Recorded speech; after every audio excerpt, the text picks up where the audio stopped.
Assalamualaikum warahmatullahi wabarakatuh. Selamat pagi tutor-tutor yang saya hormati. Perkenalkan, nama saya Niken. Saya dari Prodi Ilmu Administrasi Negara. Di sini saya ingin menjawab dari tugas kuliah, dari tugas mata kuliah yaitu logika. Untuk pertanyaan pertama, term pada hakikatnya terbagi menjadi banyak jenis. Sebut dan jelaskan 3 dari macam term tersebut dan bersertakan contohnya. Untuk pertanyaan yang pertama, dalam logika, kita merujuk pada kata atau kelompok kata yang menyatakan suatu konsep atau objek tertentu. Untuk yang contoh yang pertama, penjelasan yang pertama dan contohnya, yang pertama adalah term konkret. Term konkret adalah merujuk pada suatu yang dapat ditangkap oleh panca indera, yaitu benda nyata yang eksis secara fisik atau yang bisa dilihat dengan mata kita.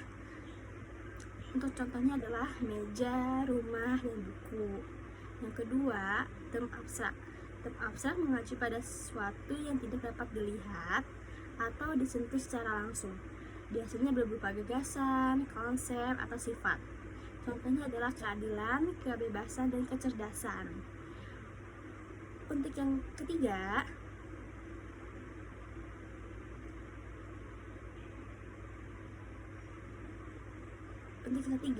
term umum. Term umum adalah term yang menunjukkan banyak individu atau objek dalam satu kelompok atau kelas. Contohnya hewan, manusia, negara, dan lain-lain. Untuk pertanyaan kedua yaitu jelaskan dan berikan contoh bentuk sesat pikiran atau logical fallacy. Dan bagaimana sih agar terhindar dari logical fallacy ini? Untuk penjelasannya, logical fallacy atau sesat pikir adalah kesalahan dalam berpikir yang dapat menyebabkan argumen yang tidak valid atau tidak logis. Meskipun tidak meyakinkan, sesat pikiran seringkali muncul karena kelalaian, kesalahan, atau penipuan dalam struktur argumen.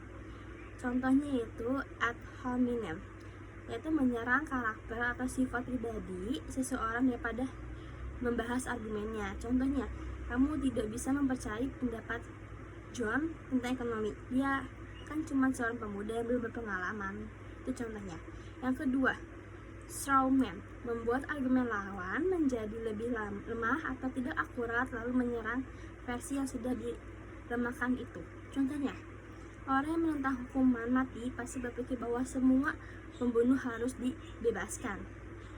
Yang ketiga, false dilemma atau false dichotomy, yaitu menyajikan hanya 2 pilihan, padahal sebenarnya ada lebih banyak kemungkinan.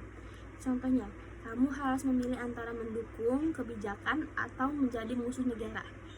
Yang keempat, appeal to authority, yaitu mengandalkan otoritas atau figur terkenal sebagai argumen yang kuat, meskipun otoritas tersebut tidak memiliki keahlian di bidang yang relevan.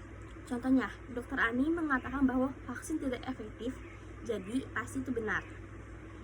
Yang kelima, slippery slope, atau menganggap bahwa suatu tindakan kecil akan menyebabkan serangkaian kejadian negatif yang tidak terkendali tanpa bukti yang kuat.